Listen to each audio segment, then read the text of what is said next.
a disaster happening. And they now admit it was a disaster. I watched the chief yesterday, who's a good man, by the way, and he said, well, we're lucky we did this because they were overwhelmed. You saw what was happening. So we did the right thing. Everybody agrees to that. But you have a governor who let the city burn down, didn't want water to be sent down to him. I sent billions of gallons of water.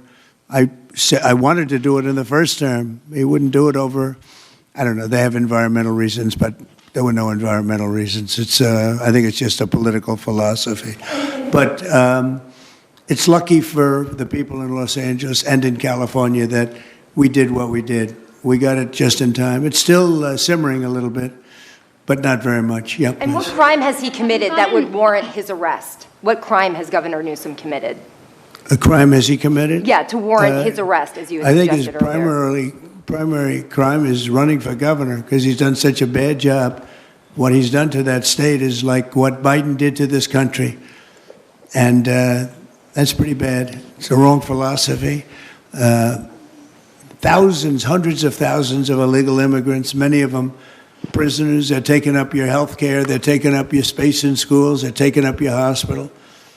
And in many cases, they're criminals. And we have to do something about it. And we're doing something about it. I want to thank the incredible patriots of ICE and Tom Homan, who has been incredible, and Kristi Noem, likewise incredible. The job they're doing. And it's like an unforced error. There was no reason for this. 21 million people were allowed into our country, and many of those people were criminals. And it's a shame. It's a shame. But we're getting them out. And I will say, I think it's a 95-5 issue, just like so many other issues, 95-5.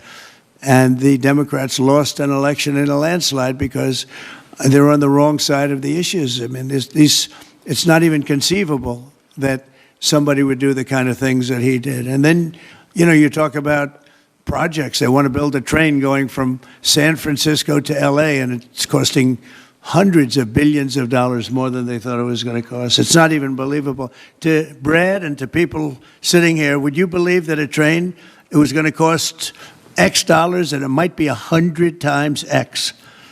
Would have paid for this for about 50 million American children. You're right. 50 million American children instead of a 3-mile train track that never got built. We could have put Lincoln in charge with no experience. He would have done a good job. I guarantee you that. All right, please, Peter. Mr. President, have you gotten an update from your negotiating? Thank you, President Trump. So it seems like Gavin Newsom likes the attention that he's getting right now from you. I do. Yeah, it seems like he does. If you look at recent history, somebody who was running for president, who got arrested and had a mugshot, you could make the argument that politically that wound up helping you. Are you worried at all at this moment that talking about him getting arrested could be helpful to his political prospects? Because a lot of people think he wants to be sitting right where you are. Well, in my case, it was a witch hunt, and everybody knew it. And I was able to explain that during the process. Otherwise, I wouldn't be sitting here right now. And it was a total witch hunt. It's proven to be a witch hunt, and you see what's happened. In his case, it really is very obvious. You look at what's happened between the fires, I could name 10 things right now. We talk about the trains. We talk about all of the costs in California. You talk about all of the people that are flowing in, destroying life for everyone else.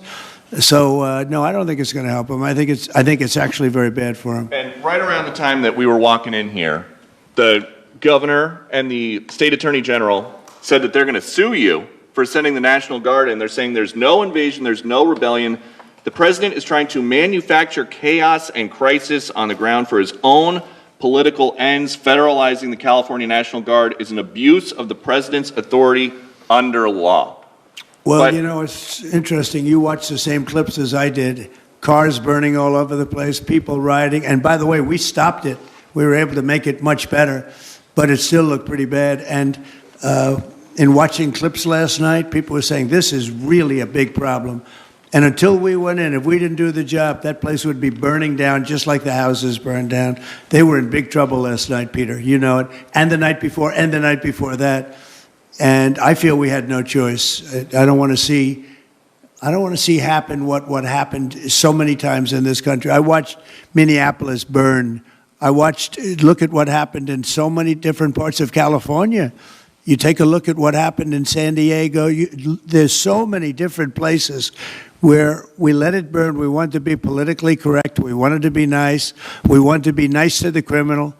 And what you're doing is destroying the fabric of our life in this country. No, we did the right thing. We've been given credit for, by people that I would least suspect. Why I would say that some of the people that came in and said, thank goodness, they said, some of them, thank God that Trump got involved.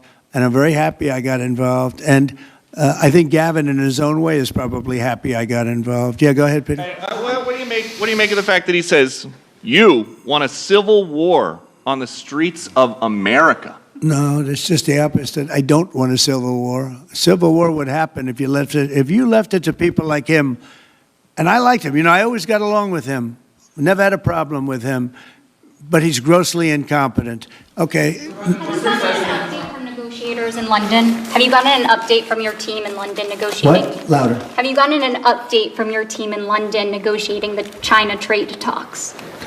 We are doing well with China. China's not easy, just like your home country is not easy there. I think we're doing very well. They're over there now. I'm only getting good reports. It's a little early, but they'll be calling in soon. In fact, probably when I get back, I'll have my first call from them. We want to open up China. And if we don't open up China, maybe we won't do anything, but we want to open up China. It'll be a great thing for China, a great thing for the rest of the world.